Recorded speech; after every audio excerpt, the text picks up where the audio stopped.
এখানে যে কিছুই নেই, কেবল দেওয়াল। হ্যাঁ, দেওয়াল বটে, কিন্তু কিন্তু পীর পাখি যা বললো তাতে তো এদিকেই আসার ছিল। আচ্ছা ফিরোজ, সংকেতের পরের লাইন দুটো এবার বলো তো দেখি। পরের লাইন দুটো হলো, জঙ্গল যার শিরায় শিরায় খুঁজছ তুমি কই, চাবির গোছা মিললে পেটে কোনো না হইচই। বুঝলাম। তার আগের লাইনটা কি ছিল যেন? জবাব দিকে আসলে তোমায় নিশান দেব বলে। এবার এবার ভালো করে সামনের পাঁচিলের দিকে দেখো, কোনো নিশান দেখা যাচ্ছে? হ্যাঁ, তাই তো। ওই লতা পাতার মধ্যে দিয়ে উঁকি মারছে একটা হাতল, তাতে একটা চিহ্ন, যে চিহ্নটা ভাঙা মূর্তির গায়েও দেখেছিলাম। এ তো মিলে যাচ্ছে। হ্যাঁ, জঙ্গল যার শিরায় শিরায়, অর্থাৎ এই পাঁচিলের কথাই বলা হচ্ছে এখানে। কিন্তু খুঁজছ তুমি কই এর কি মানে? কিংবা চাবির গোছা মিললে পেটে করোনা হইচই? আরে বাবা, এর অর্থ তো মাথায় ঢুকছে না। আমি তাই ভাবছি, এটা কি হতে পারে। ফিরোজ, এক কাজ করো তো, ওই হাতলের নিশানে হাত দিয়ে ঠেলা দিয়ে দেখো তো কিছু হয় নাকি। বেশ, তাহলে তাই করি।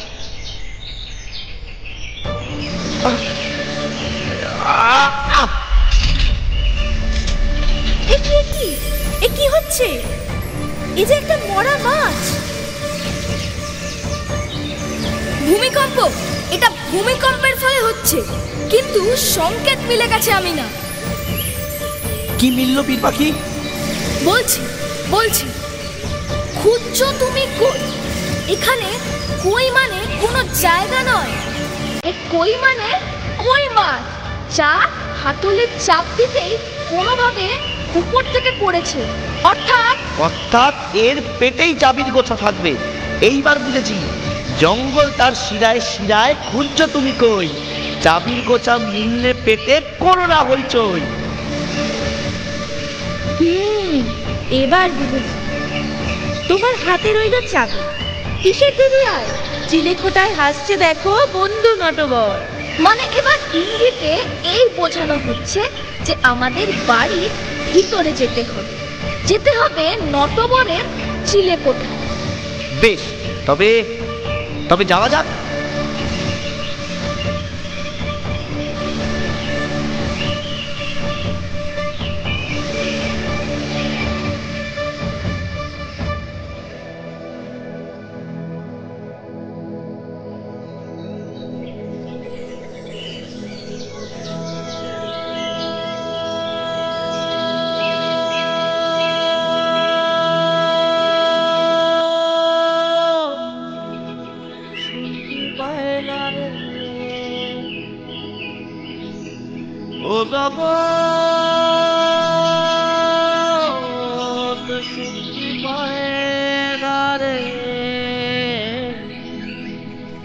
আবার শুনতি যখন পায় তখন দেখতে পায় না, আবার শুনতি যখন পায় তখন কইতে পারে না। জগতের আজব মায়া, জগতের আজব মায়া, চোখে লাগায় ধাঁধা। জগতের আজব মায়া,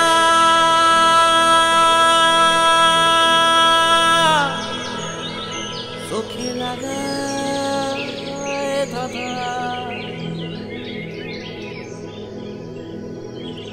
ওরে পইড়া রইছে সব তবু, ওরে পইড়া রইছে সব তবু, জগৎ দেখতে পায় না রে। ও জগতের চোখ থাকতেও কোনো কিছুই দেখতে পায় না। ও জগৎ, ও জগৎ শুনতে পায় না রে, জগৎ কইতে পারে না রে, আবার সব কিছু দেখাও জগৎ দেখতে পায় না রে। ও জগৎ দেখতে পায় না।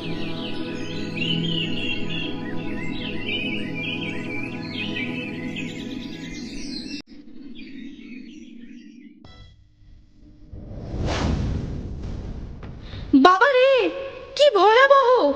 চারপাশে কত কঙ্কাল। ধুস, এই এই তুই না একটা ভিতুর ডিম। ভয় পেও না আমি না, ওগুলো তাদের কঙ্কাল যারা এখানে আমাদের আগে পৌঁছেছিলেন কিন্তু আর ফিরে যেতে পারেনি। ওরা জান্নাত পাক, আমরা এই দোয়া করি। হ্যাঁ, এই ঘরে আলো হাওয়ার ভীষণ অভাব। আমরা এখানে বেশিক্ষণ থাকতে পারবো না। সংকেতের শেষ দু লাইনে কি বলছে ফিরোজ? বলছে নটবরের আয়নাখানা বেজায় বেজায় ভারী, আঁকিবুকি কাটলে পরে সিন্দুক তোমারই। আয়না না হয় বুঝলাম, কিন্তু আঁকি বুকি কোথায় কাটবো? এটা বেজায় গোলমেলে। হ্যাঁ, আরেকটা প্রশ্ন হলো, চাবি আছে তো চাবির তালা কোথায়?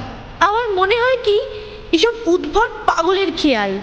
যে লিখেছে বাঘার মতোই আট পাগলা সে, আদপে এর কোনো মানেই নেই। না, আমারটা মনে হয় না।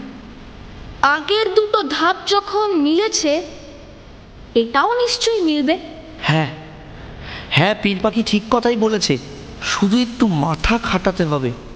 আচ্ছা, এটা কি হতে পারে আয়নার কাছে আঁকিবুকি কাটতে বলা হচ্ছে? হ্যাঁ, আমারও অনেকক্ষণ ধরে সে কথাটাই মনে হচ্ছে। এই চাবি দিয়ে আয়নার কাছে আঁকিবুকি কাটলে হয়তো সেই বিশেষ সিন্দুকের সন্ধান আমরা পেতে পারি।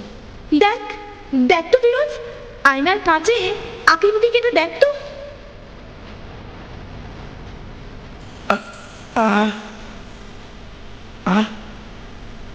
হ্যাঁ, সত্যি আমরা নটবরের সিন্ধুক খুঁজে পেলাম। তবে শিগগিরই ঘর ছেড়ে বেরো ফিরোজ। আমি না এখানে আর এক মুহূর্ত থাকা নয়, মনে হয় এ বাড়ি এক্ষুনি ধসে পড়বে। হ্যাঁ, চলো চলো চলো চলো চলো চলো।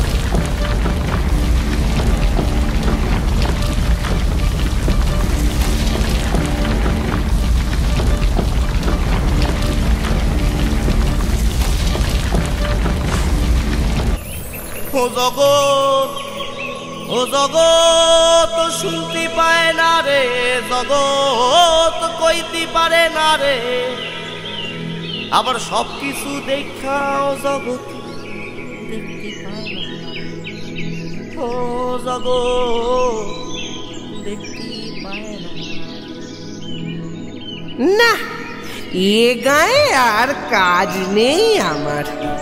যাই, অন্য কোনো খানে যাই, অন্য কোনো গ্রামে যাই।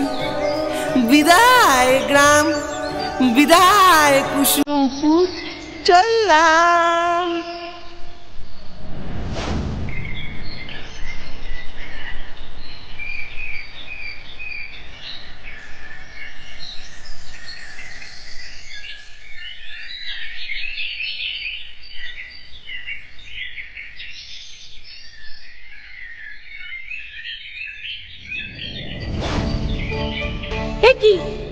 একি বাঘা এখানেই তো ছিল, কোথায় গেল?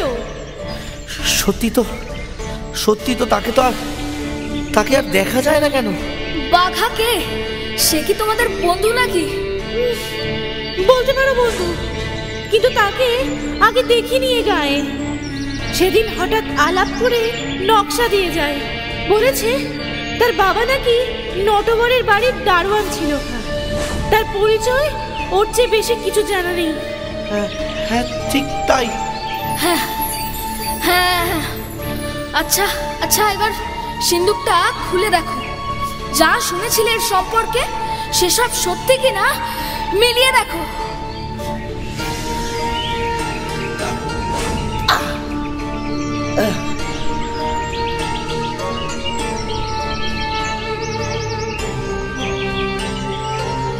হে জাদু সিন্ধু, আমাদের গ্রামে জলের ভীষণ অভাব, তুমি জল দাও।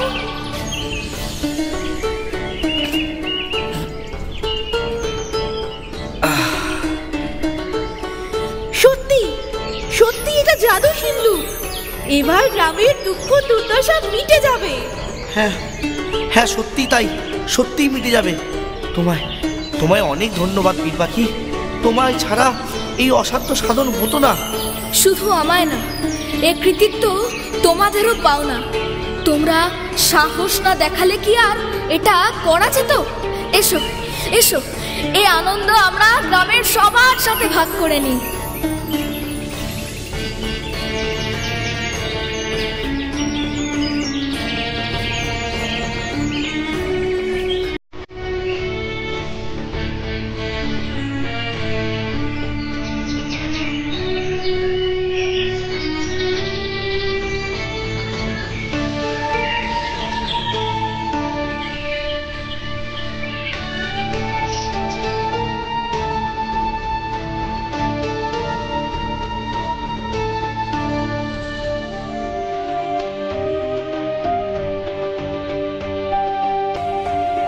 এইভাবে নটবরের সিন্দুক পাওয়ার পরে গ্রামে সুখের দিন আবার ফিরে আসে।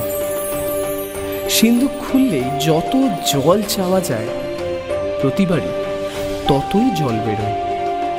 শুধু জলই নয়, সিন্দুকের কাছে চাইলেই অফুরন্ত অফুরন্ত খাবার মিলতে থাকে। ফিরোজ, আমিনা ও পীর পাখির বুদ্ধিতে কুসুমপুরের জীবন আবার আবার স্বাভাবিক হয়ে ওঠে।